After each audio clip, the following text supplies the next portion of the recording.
All right, so get this. We're going deep today on one of Japan's biggest unsolved mysteries, Oh, this is a good one. the Glico-Morinaga case. Yeah, it's really fascinating. You guys sent in a ton of material on this one. It's this crazy extortion case that had all of Japan on edge back in the 80s. Yeah, it's one of those cases that just grabs you. And the fact that it's still unsolved just makes it even more intriguing. So what's our mission for this deep dive? Well, we're going to try to unravel the mystery of the monster with 21 faces. Okay, the monster with 21 faces.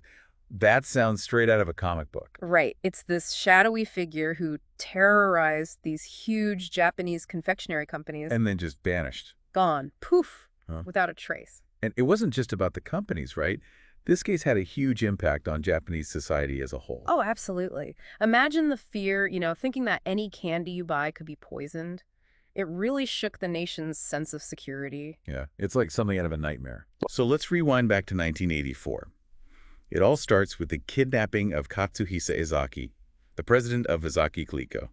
Can you set the scene for us? Okay, so picture this. It's a quiet evening in Nishinomiya, Japan. Two masked men, armed, break into the Izaki family home. They tie up his wife and daughter, Oh, well. and they grab Izaki himself while he's taking a bath. Seriously, while he's in the bath. Yeah, it was a brazen move. Totally unexpected, sent shockwaves through the country. Talk about a rude awakening. Yeah. And they demanded a massive ransom, right? Oh, yeah. A king's ransom. 1,000,000,000 yen, that's millions of dollars. And get this, 100 kilograms of gold bullion. You gotta be kidding me. Nope. The sheer audacity of it was just mind-blowing. So what happens next? Well, after 3 days, Izaki manages to escape. Thank goodness. You'd think that would be the end of it, right? You'd think so, but it was only just the beginning. The kidnappers weren't done. They actually escalated things. They set fire to vehicles at Glico headquarters. Why? And they started leaving messages laced with hydrochloric acid. Okay, now this is getting really creepy. Yeah, and this is where things get even more interesting. Enter the monster with 21 faces. Okay, you've got to tell me more about this monster with 21 faces. So they took their name from a fictional villain in this popular Japanese detective series, which adds a whole other layer of weirdness to the whole thing. So they were fans of the show. Who knows? Maybe. But their tactics were designed to create maximum terror. Like what? What do they do? They threatened to poison Glico candies with potassium cyanide unless their demands were met. Oh my gosh, that's terrifying. Can you imagine the panic that must have caused? Oh, absolutely. Parents were terrified to give their kids candy. Glico had to pull their products off the shelves. It was a huge financial hit for them, and they had to lay off workers. It wasn't just a threat to one company, it was a threat to the whole industry. Right.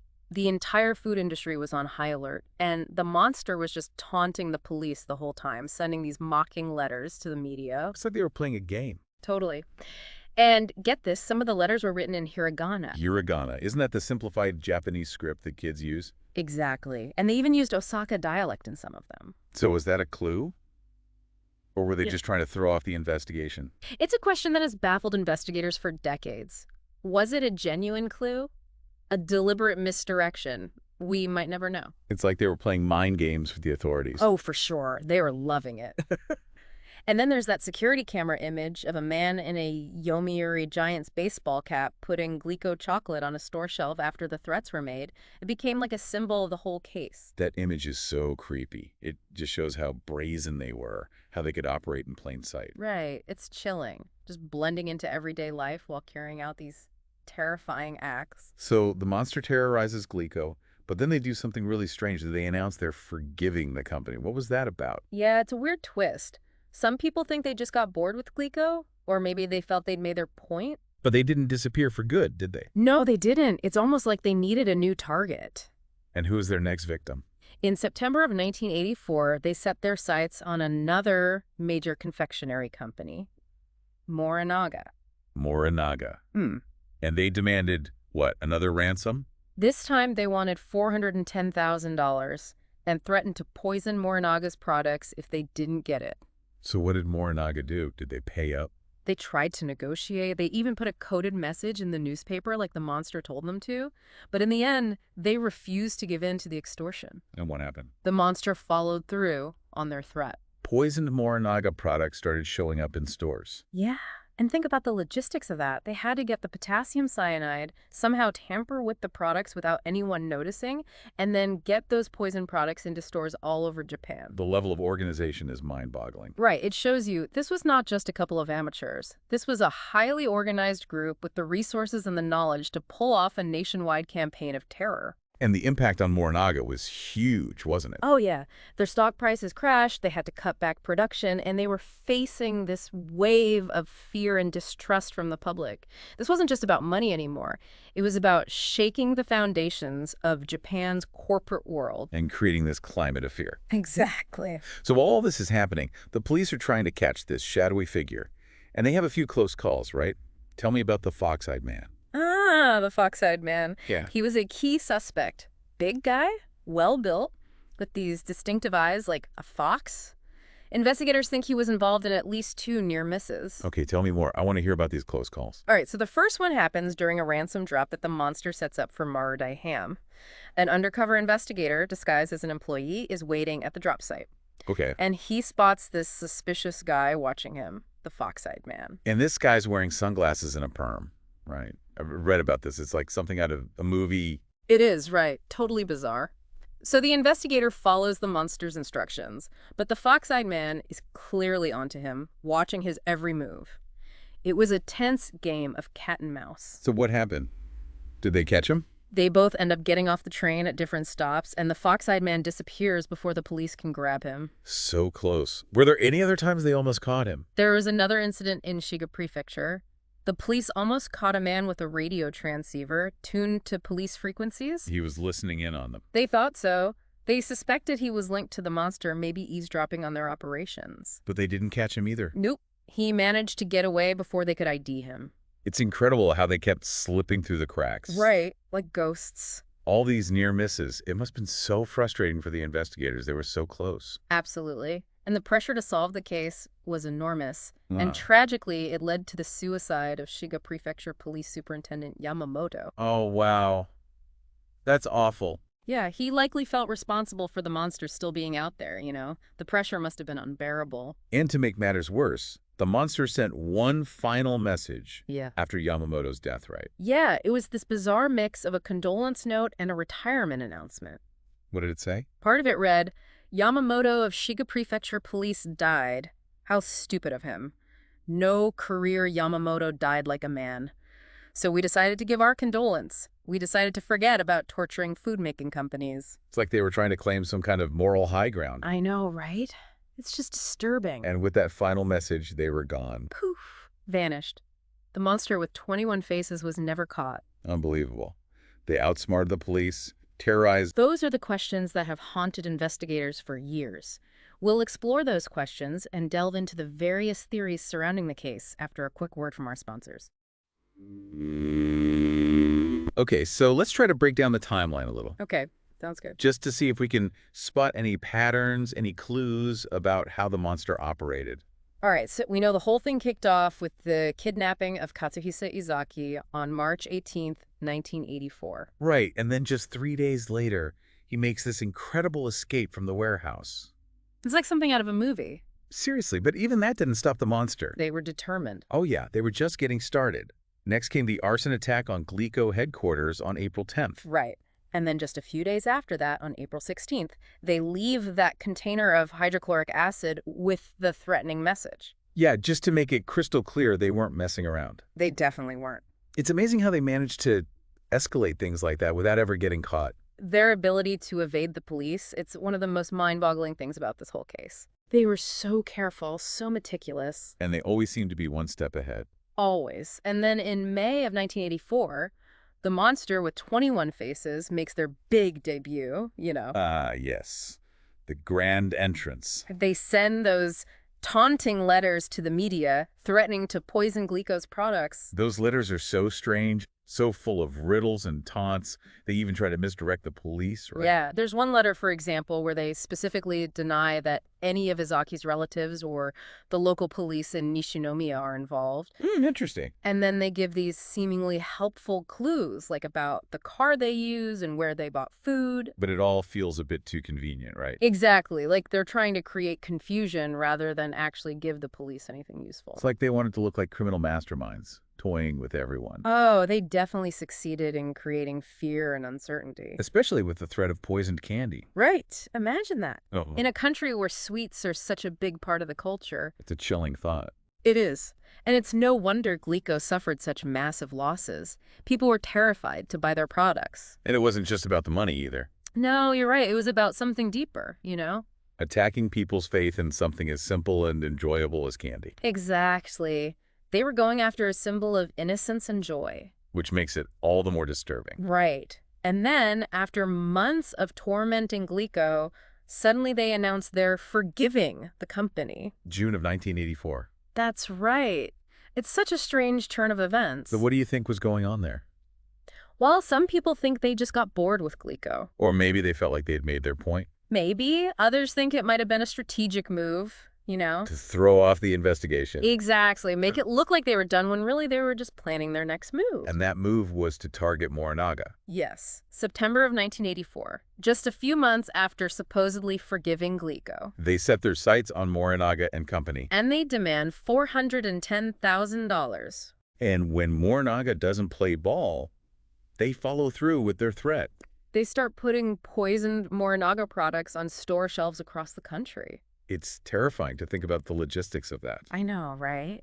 Think about it. They had to get their hands on a lot of potassium cyanide. Deadly stuff. And then they had to figure out how to tamper with all these different products without getting caught. And then get those poison products distributed to stores all over Japan. It's insane. This was not some small-time operation. This was a sophisticated, organized network. Absolutely. And Morinaga really took a hit, didn't they? Oh, yeah. Their stock price tanked, production had to be cut back, and they faced a ton of scrutiny and distrust from the public. It really shows the ripple effects of these kinds of attacks, how far the consequences can reach. And even with thousands of police officers staking out grocery stores, the monster still managed to pull it off.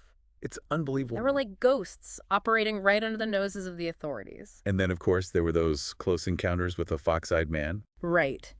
The near misses. It must have been so frustrating for the investigators. You're telling me. They came so close to catching him, but he always managed to slip away. Always one step ahead. It was like he could see the future. And then, tragically, the pressure of the investigation gets to Superintendent Yamamoto. Yeah, it's heartbreaking. It really shows the toll that this case took on everyone involved. And then, just a few weeks later, the monster with 21 faces sends that final message. A twisted condolence note and a retirement announcement all in one. What a way to go out. It leaves everyone wondering, what was it all about? Why did they stop? And who were they really? Questions that still haven't been answered. After all this time, the monster with 21 faces remains a complete mystery. It's incredible. They were able to outsmart the police, manipulate the media, and then just disappear without a trace. Like they were never even there. So let's dig into some of the key suspects and theories. Who did investigators think might be behind the monster with 21 faces? All right, so we've got to try to figure out who was pulling the strings here. Who was the monster with 21 faces? Well, one of the most popular theories is that it was the Yakuza. Organized crime. Exactly. I mean, you need that kind of organization, those resources to pull off something this big. Makes sense. But what would their motive be? Just the money?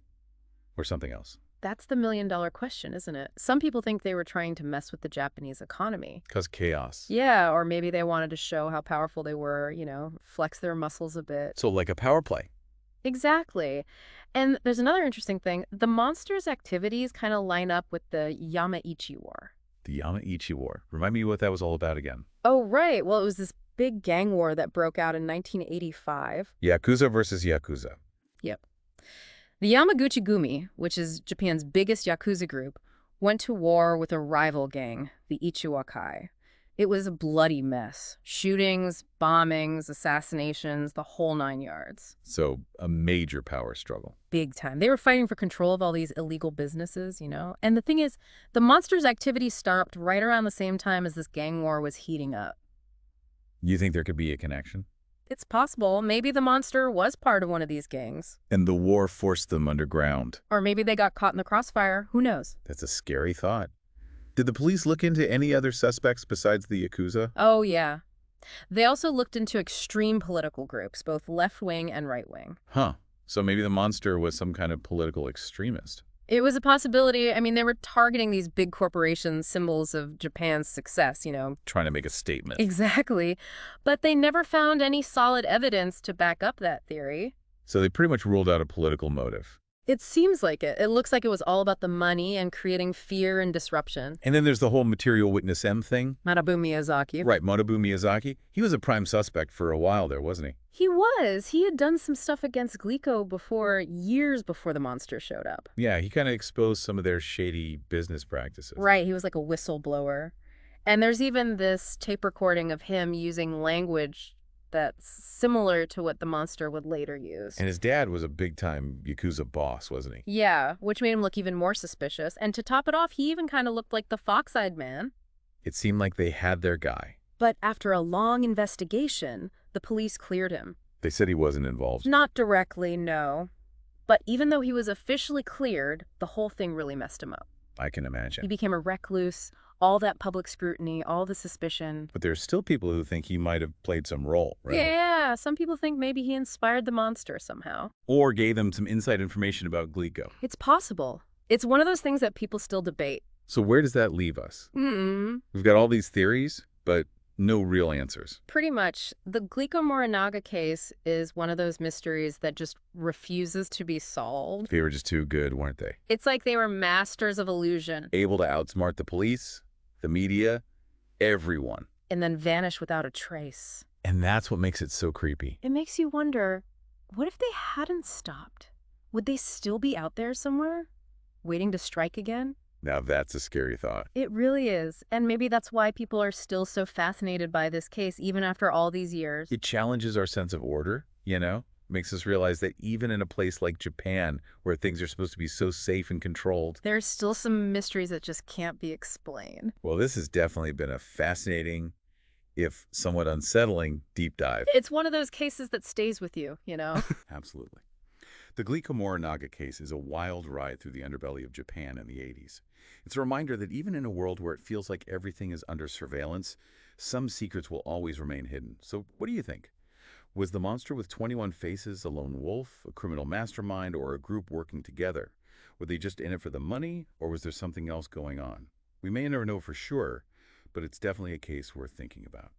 We hope you enjoyed this deep dive into one of Japan's most infamous unsolved mysteries. Until next time, keep exploring, keep questioning, and keep those minds open. The world is full of fascinating stories just waiting to be uncovered.